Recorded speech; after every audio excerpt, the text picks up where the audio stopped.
അതൊന്നും ആർക്ക് ചോദിക്കാനും പറയാനൊന്നും ആരുമില്ലെന്നുള്ള ധാരണയൊന്നും വേണ്ട.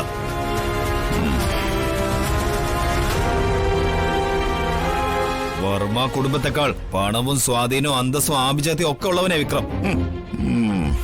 തകർക്കാൻ വന്നാലേ ഈ ആമ്പാറ്റയുടെ ഗതി ഉണ്ടാവും. കൊരിഞ്ഞ് കറുത്തു പോവും. വിക്രം നാഥനും നമ്പിയൊന്നും ഇല്ലാതെ അനാഥാലയത്തിൽ തൊട്ടും നക്കിയും കഴിഞ്ഞവനല്ലടാ നീ.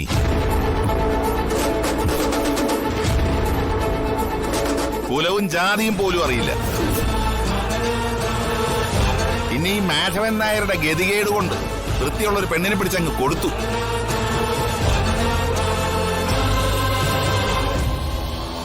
അച്ഛാ, കുപ്പത്തൊട്ടി കഴിഞ്ഞവന് മാണിക്യം കിട്ടിയ അതിൻ്റെതായ ഒരു പൊങ്ങച്ചം കാണുമല്ലോ. വിക്രം വേണ്ട,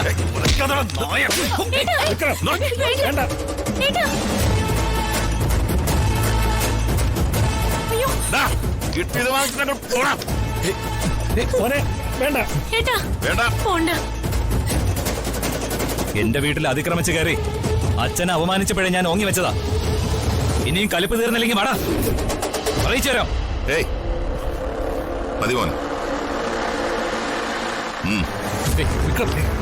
എന്റെ ദേഹത്ത് തൊട്ടപ്പോ തന്നെ നിന്റെ അന്ത്യത്തിനുള്ള കുറി നീ തന്നെ കുറിച്ച് കഴിഞ്ഞു. നിന്റെ ശ്വാസം എടുക്കാൻ ഞാൻ എപ്പോഴും നിന്റെ പുറകെ തന്നെ ഉണ്ടാവൂടാ.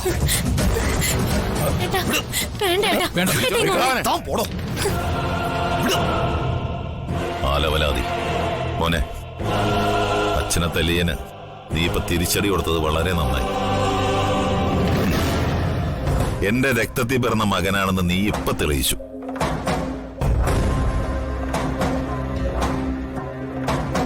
പക്ഷേ ഇനി നീയായിട്ട് ആ രണ്ടും കെട്ട വിക്രമനോട് കൊമ്പ് ഓർക്കാൻ പോകരുത്. ആ, അമ്പലം അടയ്ക്കാറായിന്ന് തോന്നുന്നു. നമുക്ക് തൊഴാൻ പോവാം. വാ. എന്താണ് നായരെ ഇങ്ങനെ നിൽക്കുന്നേ? ഇപ്പൊ ഈ സോഷ്യൽ മീഡിയയിലൊക്കെ ഇതുപോലുള്ള കോമാളി കല്യാണങ്ങളൊക്കെ നടക്കുമ്പോഴേ ഒരുപാട് പേര് വീഡിയോ എടുക്കാറുണ്ട്, വൈറലാക്കാൻ. ആരെങ്കിലൊക്കെ വിളിക്കാറുന്നില്ലേ?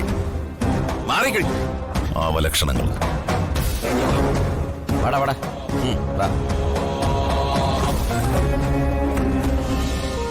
മോനെ, വന്ദനയുടെ കല്യാണം നടത്താൻ രാവും പകലും അധ്വാനിച്ചവനല്ലേ നീ?